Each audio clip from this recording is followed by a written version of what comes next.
నీ బంగారు పాదం పట్టుకుని అడిగిస్తున్నాం డాడీ. నీకు మంచి వాతావరణం ఇచ్చినందుకు నీకు వందనాలు స్తుతులు. వివాహకరమైన తండ్రి ప్రభు ఎంకి అక్కడ రాసి పెట్టిపోయారు. ఢిల్లీని బట్టి మీరు ప్రేమించి వివాహం జరిపిస్తున్నందుకు నీకు వందనాలు స్తుతులు. సాధనాలు ప్రభా ఈ కుటుంబం చుట్టూ శాంతి సమాధానం దయచేయండి ప్రభా. నీకు వంద మంచి శక్తి మన ఆత్మీయ తండ్రి వాక్య చొప్పుతున్న మ్యారేజ్ చేస్తున్న ప్రభా పరిశుద్ధాత్మ కుమ్మరించమని ఈ చిన్న ప్రార్థన చేసినాం. మన జేమ్స్ ఢిల్లీశ్వరి రాగం కొరకు మనం అందరూ కూడి వచ్చున్నాం. సరదాగా వచ్చున్నాం అంటే పెళ్లికి వచ్చున్నాం చెప్పాలి, మాట్లాడాలి అందరూ పెళ్లికి వచ్చున్నాం కదా. సో పెళ్లికి వచ్చున్నాం కాబట్టి మన అందరూ కూర్చుని మనం చక్కగా పెళ్లి వేదికే మనం చూస్తా ఆనందంగా ఉంటాం. నిలబడి ఉంటా మీకు కాలు నొప్పి వస్తుంది, కొంతసేపు వెళ్ళిపోవాలని అనిపిస్తుంది. కాబట్టి అందరూ కూర్చుని వివాహం మనం చూస్తాం. పరిశుద్ధ వివాహం ఇది మనం ఇక్కడ జరుపుకుంటాం కాబట్టి దేవుడు వాక్యం ఏం చెప్తుందంట, నిశ్శబ్దంగా ఉండి మన సంతోషంగా మనం ఈ వివాహం మనం చూడాలి అన్నమాట. వివాహం పరిశుద్ధ వివాహం దేవుడు ఏర్పరిచింది. ఏప్రిల్ 11:5 ఏం చెప్తుందంట, వివాహము ఘనమైంది వాక్యం సెలవిస్తుంది. వివాహం ఘనమైంది కాబట్టి ఇక్కడ మనం ఇద్దరు వరకు మనం మాట్లాడబోతున్నాం. వాళ్ళిద్దరు ఎవరంట, జేమ్స్ ఢిల్లీశ్వరి. వాళ్ళిద్దరి కోసం మనం మాట్లాడడానికి వాళ్ళు ఎలా ఉన్నారు, అందంగా ఉన్నారా, వాళ్ళు ఎట్టి విధమైన చక్కగా ప్రవర్తన కలిగి ఉన్నారని మనం చూడడానికి కొరకు చాలా ప్రాంతంలో బంధువులు కానీ స్నేహితులు కానీ సంఘం కానీ ఈ ఊళ్ళో ఉన్న జనాలు కానీ మనం అందరూ కూడి వచ్చున్నాం. సో వివాహం ఘనమైంది కాబట్టి ఇక్కడ ఇద్దరు కూడా దేవుడు ఏర్పరిచి ఉన్నారు. భార్యగా భర్తగా ఏర్పరచుకున్న తన భార్యగా తన కుటుంబం సొసైటీలో మంచిగా తీసుకుని వెళ్ళడానికి జేమ్స్ ప్రయాసపడుతూ తన ముందుకు వెళ్ళాలి. తన శక్తితో, తన బలంతో, తన తెలివితేటలతో తన కుటుంబం ముందుకు తీసుకుని వెళ్తాడంట. 5% వాడు తీసుకుని వెళ్ళగలుగుతాడు. 95% దేవుని బలంతో తన తీసుకుని వెళ్ళడానికి దేవుడు సహాయం చేస్తాడనమాట. సో జేమ్స్ ఏం చేయాలంట, దేవునితో ఆధారం చేసుకుని దేవుని మీద ఆధారపడి తన కుటుంబాన ముందుకు తీసుకుని వెళ్ళడానికి ముందుకు రావాలి. సో వివాహం ఘనమైనదిగా ఉంది కాబట్టి వాక్యం కూడా అదే చెప్తుంది కాబట్టి భక్తిగా తను ఏర్పరచబడ్డది. నిన్నటి వరకు ఇప్పటి వరకు కొంచెంసేపు వరకు తను ఎవరు తల్లి కుమార్తెగా ఉంది, తల్లి కూతురుగా ఉండి ఇప్పుడు పెళ్లి కూతురుగా ఉంది. పెళ్లి కూతురుగా ఉన్న ఆ అమ్మాయి ఇప్పుడు రేపు జేమ్స్ కు భార్యగా ఇంకా కొంచెం క్షణంలో అయిపోతుంది. సో కాబట్టి తన పెళ్లి కూతురుగా ఉండి భార్యగా అయిపోతుంది కాబట్టి తనకు కూడా కొన్ని మాటలు చెప్పాలని నేను ఆశపడుతున్నాను. తన ఏం చేయాలంట, వాక్యం ఏం చెప్తుందంట, బుద్ధి కలిగిన స్త్రీ ఏం తన కుటుంబం కట్టుకుంటది. బుద్ధిహీనమైన స్త్రీ ఏం చేస్తుందంట, తన కుటుంబము పాడు చేసుకుంటది. సో ఢిల్లీశ్వరి ఏం చేయాలంట, బుద్ధి కలిగి దేవుని జ్ఞానంతో దేవునితో భయభక్తి కలిగి తన కుటుంబం కట్టుకోవాలి, తన భర్తగా కట్టుకోవాలి, తన భర్తతో ప్రేమగా ఉండాలి, మర్యాద ఇవ్వాలి, గౌరవం ఇవ్వాలి, తనకి ఇవ్వాల్సిన స్థానం తనకి ఇచ్చి తను మంచిగా తన కుటుంబం ముందుకు తీసుకెళ్ళాలి. తర్వాత తన దేవుని మీద ఆధారపడే ఒక స్త్రీగా తను ఉండాలి. దేవుని మీద ఆధారపడుతూ దేవునితో సహవాసం చేస్తూ దేవుని సన్నిధికి వెళ్ళి ప్రార్థనతో తన కుటుంబం ముందుకు తీసుకెళ్ళాలి. తన కుటుంబం కట్టుకోవాలంట తన జ్ఞానం సరిపోదు, తన తెలివి సరిపోదు, తన చదువు కానీ తన ధనం పరపతి ఏది సరిపోదు. కానీ తను దేవునితో సహవాసం చేసినప్పుడు తన కుటుంబం తను కట్టుకోగలుగుతుంది. తన సొంతంగా కట్టుకోవాలని తను అనుకున్నప్పుడు తన కూడా 5% తను కట్టుకోగలుగుతుంది. మిగతా 95% తను కట్టుకోలేదు. కాబట్టి ఢిల్లీశ్వరి చాలా భయభక్తి కలిగి దేవునితో తను సహవాసం చేసే ఒక స్త్రీగా తను నడుచుకోవాలి. బుద్ధి కలిగి ఉండాలి. బుద్ధి కలిగి దేవుని మీద ఆధారపడి దేవునితో ఉంటూ దేవుని ప్రార్థిస్తూ దేవుని మీద తను దేవుని మందిరంకి వెళ్తూ సేవకులు సలహా తీస్తూ తన ప్రార్థన చేస్తూ తన కుటుంబం చక్కగా లోకానికి తన ఒక వెలుగుగా చూపించుకోవాలి.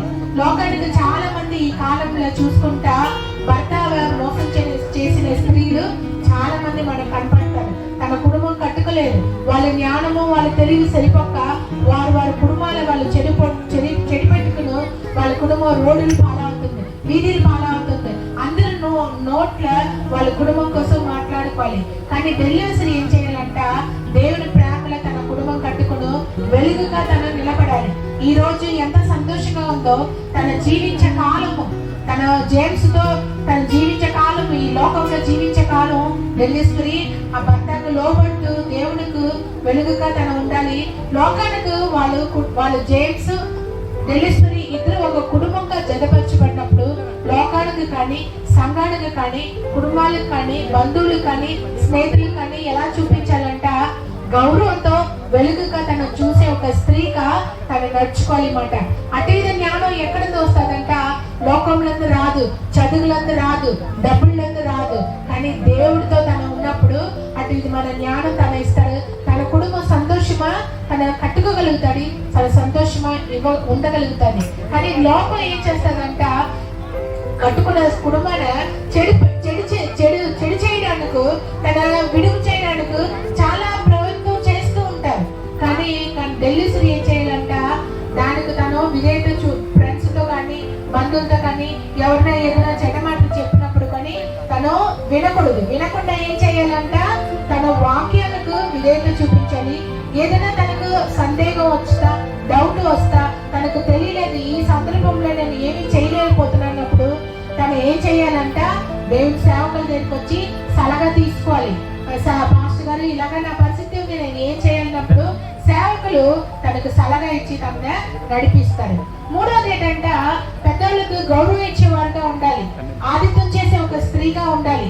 ఎందుకంటే ఆదిత్యం చేయని వాళ్ళు దేవుడికి ఇష్టలు కాదు, ఆదిత్యం చేసిన వాళ్ళు దేవుడికి ప్రియులు అని చెప్తుంది. సో కాబట్టి డెల్లీశ్వరికి ఒక కుటుంబం ఏర్పరచబడుతుంది.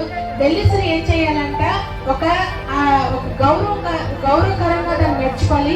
ఆదిత్యం చేసే వారిగా ఉండాలి. ఎవరికలా ఆదిత్యం చేయాలంట? తను ఇంట్లో ఉన్న భర్తకు ఆదిత్యం చేయాలి, బంధువులకు ఆదిత్యం చేయాలి, స్నేహితులకు ఆదిత్యం చేయాలి, సేవకులకు ఆదిత్యం చేయాలి, సంఘంకు ఆదిత్యం చేసేవారుగా ఉండాలి. ఇచ్చిన వాళ్ళకు ఏది లేదని చెప్పకుండా ఒక గ్లాసు మంచి నీళ్ళ ఇచ్చి నవ్వుతో పలుకు తన ముందుకు తీసుకుని వెళ్ళాలన్నమాట. అట్టి విధమైన గుణ లక్షణ కలిగిన స్త్రీ తను గొప్పగా తను ఎంచబడుతుంది. మంచిగా తను ఏమంటారంట?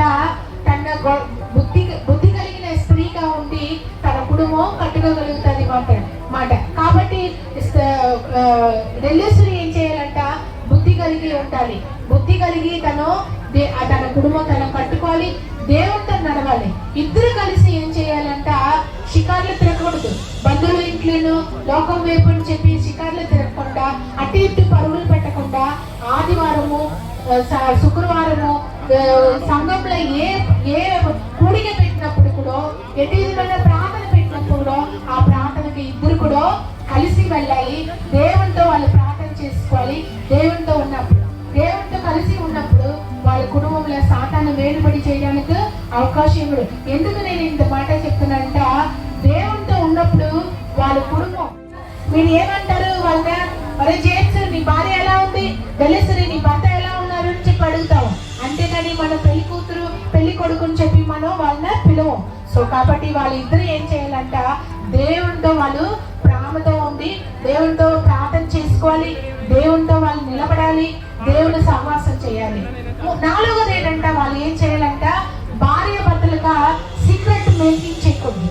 ఒకరు వాళ్ళు ఏం చేయాలంట? ఏక మనసు కలగాలి. ఒకరు ఆ సీక్రెట్, ఒకరు రహస్యాన్ని ఒకరు మనం దాచకుండా మనం పంచుకోవాలి. ఒకరి బాధలు ఒకరు పంచుకోవాలి. పంచుకుని ఏం చేయాలంట? వాళ్ళు సంతోషంగా ఉండాలి. రెండోది ఏంటంటే వాళ్ళు ఏం చేయాలంట? ఒకరు క్షమాపణ ఉండాలి. తప్పు చేస్తారంటే భర్త తప్పు చేస్తాడు, భార్య తప్పు చేస్తాడంటే తప్పు చేస్తాడని చెప్పి పెళ్లి కూతురు డెల్లీశ్వరి వెళ్ళి వాళ్ళ అమ్మ నాన్నకి కానీ బంధువులకు కానీ చెప్పకూడదు. అలాగే అమ్మాయి సరిగా లేదని చెప్పి జేమ్స్ వాళ్ళ అమ్మకి చెప్పకూడదు. ఏం చేయాలంటే భార్య తప్పు చేసినప్పుడు క్షమించాలి. అలాగే భర్త తప్పు చేసినప్పుడు ఆ భార్య డెల్లీశ్వరి క్షమించాలి. క్షమించినప్పుడు ఒకరి ప్రేమ అధికమవుతుంది. ఒకరొకరు మనం మాట్లాడుకోవాలి.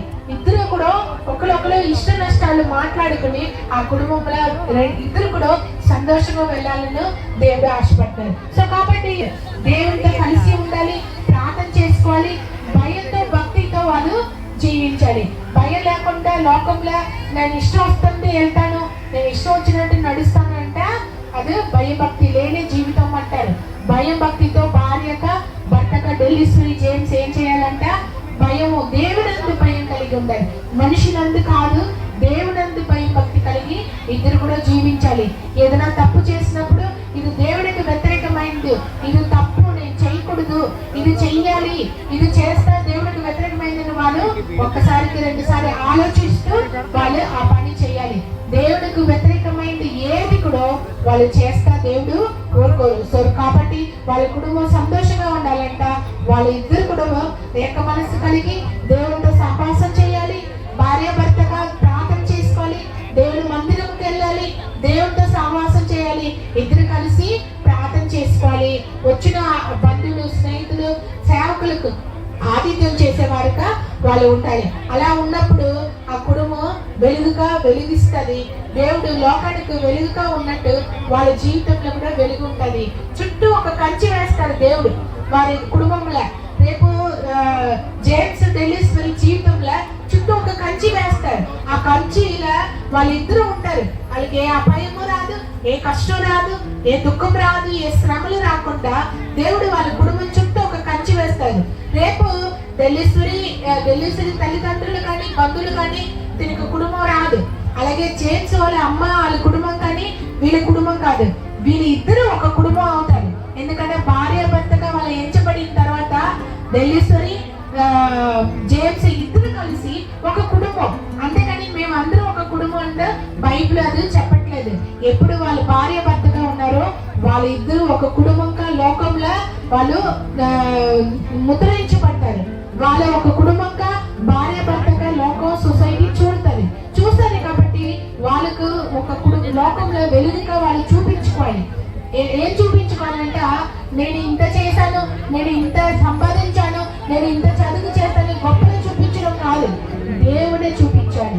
దేవుడి నామం మహిమపరచాలి, దేవుడితో వాళ్ళు నిలబడాలి. దేవుడితో నిన్ను మహిమపరిచినప్పుడు వీళ్ళు ఎక్కడికైనా వెళ్ళినప్పుడు దేవుడు వీళ్ళని మహిమపరుస్తారు. సో ఎప్పుడు కూడా మన గొప్పలు చెప్పుకుని మనం జీవించకుండా మన దేవుడి గొప్ప మనం చెప్పేవారుగా మనం ఉండాలి. దేవుని గొప్ప అంటే ఏంటి? దేవుని స్వార్థ మనం ప్రకటించాలి. దేవుడు మన కొరకు ఈ లోకంలో వచ్చి చనిపోయారు. ఆయన మన పాపం కొరకు ఆయన చనిపోయారు. మన పాపం, కర్మ పాపం, జన్మ పాపం మన జీవితంలో వేలుపడి చేస్తుంది.